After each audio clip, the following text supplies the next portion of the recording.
Good morning, students. Welcome online platform. Today we study BA Part 3rd. W. Yeats poem A Prayer for My Daughter. First of all, we read introduction to the poet and his works. So let's start this video. W.B. Yeats was born 1865 and died 1939.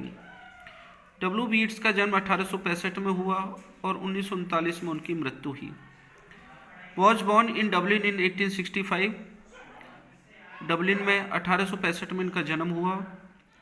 His life span is divided almost equally between the 19th and 20th century.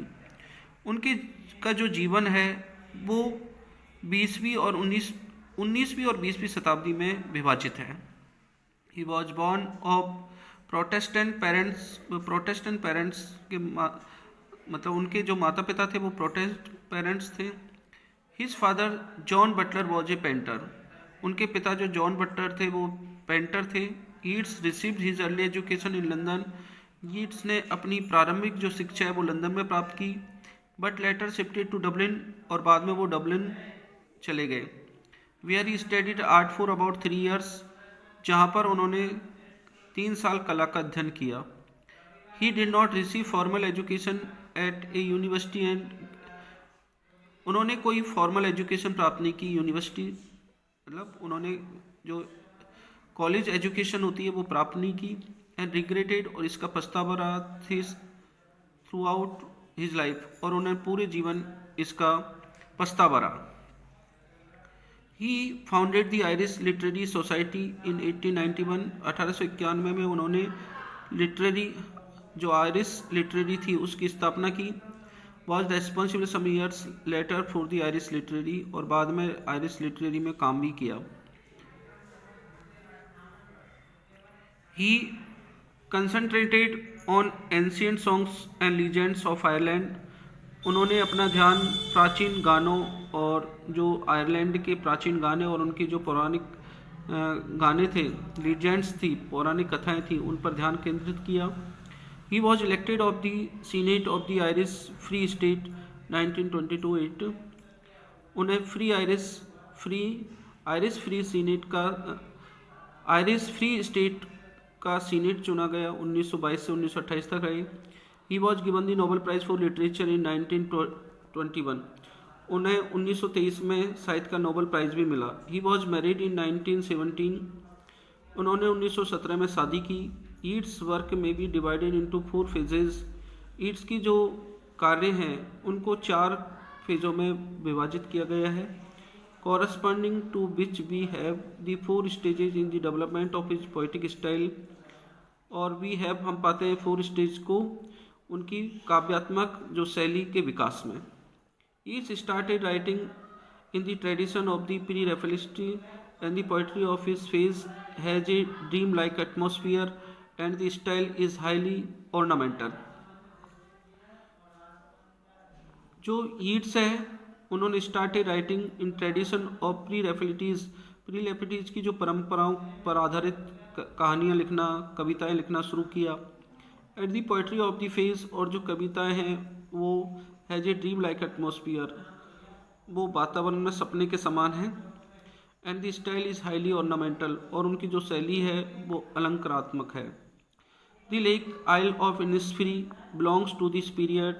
उनकी जो कविताएं lake Isle of Innisfree इसी काल से संबंधित थी.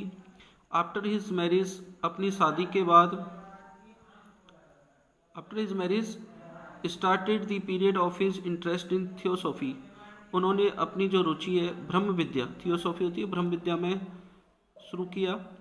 Physical phenomena, शारीरिक संरचना, एंड मिस्टिसिज्म और रहस्यवाद इन जनरल. सामान्य रूप से उन्होंने ब्रह्म विद्या और जो रहस्यवाद है उसमें अपनी जो रुचि है वो शुरू की. He developed his own private symbolism. उन्होंने अपने ही प्रतीकों का प्रयोग किया.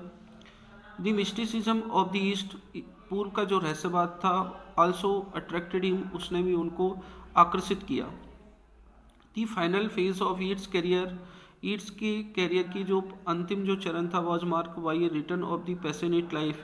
किसकी ओर था? पैशनेट लाइफ की ओर लौटना।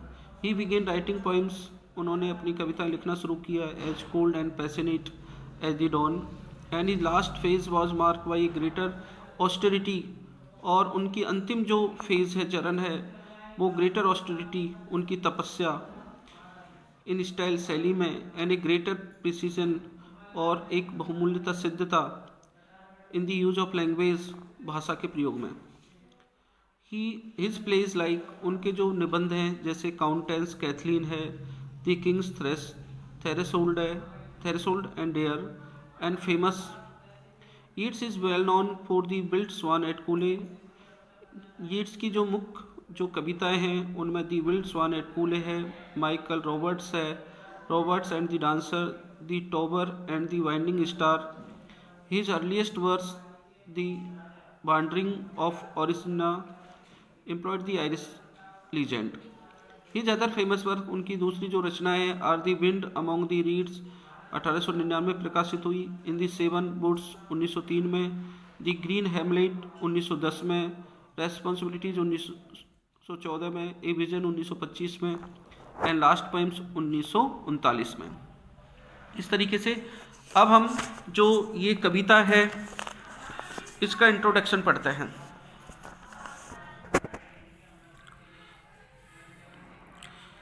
The poem was written in 1909, a prayer for my daughter. जो कविता है वो 1919 में लिखी गई। ए फ्यू वीक्स आफ्टर, कुछ सप्ताह बाद, the birth of Yeats eldest child, Yeats की सबसे बड़ी बेटी के जन्म के कुछ सप्ताह बाद लिखी गई। The poet had purchase the old tower और कासल एट थूर वैलियल। कवि ने एक टॉवर, जो ओल्ड टॉवर है, एक पुराने महल को, किले को खरीद लिया था थूर वैलियल में, फिर रिनोवेटेड और उसको सुसज्जित करवा के, एंड सेटल्ड देयर, और वहीं पर रहने लग गया सून आफ्टर हिज मैरिज, अपनी शादी के बाद। दिस टॉवर और castle forms the background of this prayer. यही जो टॉवर और जो कासल है इस प्रार्थना का पृष्ठभूमि है। विच रन्स इनटू 80 लाइन्स, जो 80 लाइनों में विभाजित है। डिवाइडेड इनटू 10 स्टेंजा, जो 10 स्टेंजों में विभाजित है, और 8 लाइन्स ईच, जिसमें प्रत्येक स्टेंजा में 8 लाइनें हैं। The poem expresses the poets solitude for his infant daughter. जो ये कविता है कवि की वेदना है अपनी बेटी के प्रति। प्रोफेसर जसवीर जैन राइट लिखती है कि this is a tender lyric, ये कोमल कविता है। एक्सप्रेसिव ऑफ पोइट्स कंसर्न, जो कवि की चिंता को प्रकट कर रही है। For his younger daughter any, अपनी पुत्री एनी के लिए। बॉर्न इन 1919 में जन्मी। When the first world war had just got over, जब प्रथम विश्व युद्ध समाप्ति हुआ था। दी poem mark by a strong protective attitude, इस कविता में एक सुरक्षात्मक वाली विचारधारा है, एंड प्रेयर, प्रार्थना है। For a balance life of happiness for the young child, एक संतुलित सुखद जीवन के लिए अपनी बेटी के लिए। देयर इज अनसर्टेनिटी, इसमें अनिश्चितता है, एंड इंस्टेबिलिटी, अस्थिरता है। इन दी वर्ल्ड, संसार में, आउटसाइड, वो कहता है कि संसार में बाहर अस्थिरता है, अनिश्चितता है।